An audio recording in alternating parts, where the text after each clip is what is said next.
How much stress did that involve for you?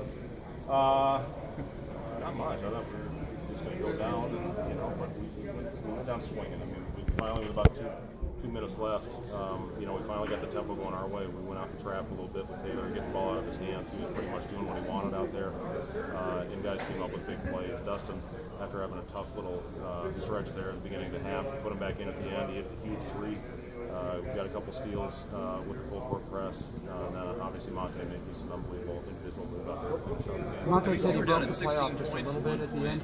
Did he break the playoff a little bit? Say it again? Did Monte break the playoff a little bit? Well, no. Those guys actually they defended it very well. Texas defended it. George went out and set a great slip screen, got out of it. Holland stayed right with Monte and just rose up and made an excellent play. You were down 16 points at one point. Practices when you see him take a fadeaway mid-range too. Happy with it, I guess.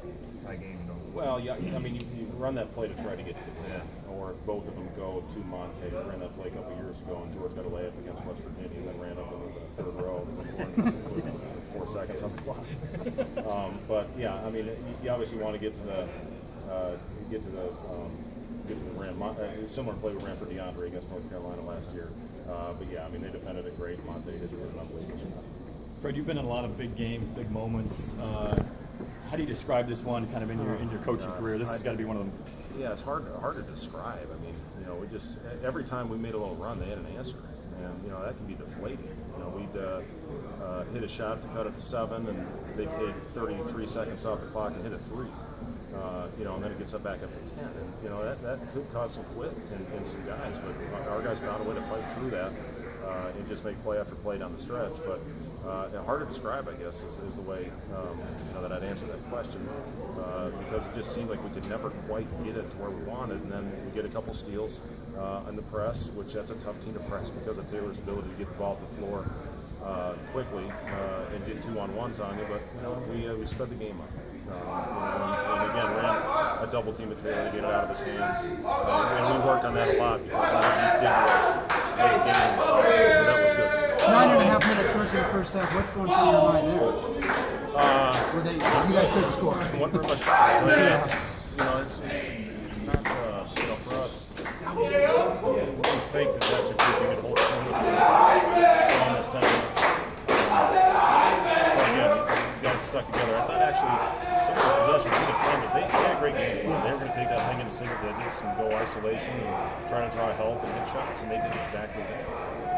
Really throughout the first probably 35 minutes of that game. And then, we hit some big ones. Monte, going 4 for 5 from 3. George got going a little bit there in the second half. And those were the two guys that were out there doing it for us tonight. They played a lot of minutes. We're gonna need some other guys to step up in a big way. Which they kiss that rebound with 6 seconds left. A perfect move. Did you just go attack, or do you want that timeout? Well, we talked about attacking in the timeout, and do you want him to take that timeout, or would you prefer just to push it off the rebound? Well, that's what I'm telling you. My preference. Just wanted to make sure. No, we talked about getting that thing and going. But that being said, that was after they got an offensive rebound. So the second shot, there's a little under 6 seconds. So Dustin just made the instinctive play. But yeah, that was the instruction of the timeout, was to push it. But hey, if you didn't like it, call the timeout, regroup, and drop the play. George had mentioned kind of with a slow start that he hoped maybe it'd be a little bit of a wake-up call. Do you see some good kind of coming I out? hope so. I would have hoped it would have been a wake-up call the last game.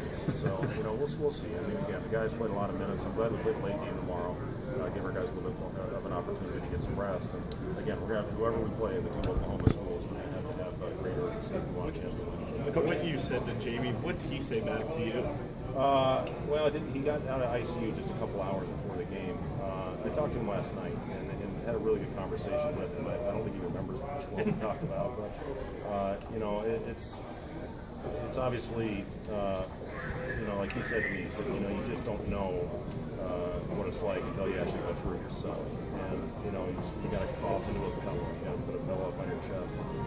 They're going to ask him to get up and walk, and he's saying, there's no way in hell I can get up and walk right now. So those things that he's gotten over now, get out of ICU, and again, to see that win, I don't think his doctor wanted him much in that game either. But hopefully it's a little bit of therapy for him. But again, I talked to him for a minute and 16 seconds is what I at the phone 16 after the call was over. Obviously he's very, very happy. Coach, a couple of your players had tears in their eyes in the locker room. This tournament means a lot to them. They want to represent Iowa State well, and I'm sure that you saw that in the locker room after the game as well. Yeah, I mean it does. This is obviously you go through the grind of 18 games, playing every team twice, and you all right, Randy? Yeah. Okay. And you I need a wanna- Diet Coke. and here's the thing: when you got that kind of showing that we have out there, you want to make your fans proud, and they absolutely helped us, will us to that win with the way they were going out there.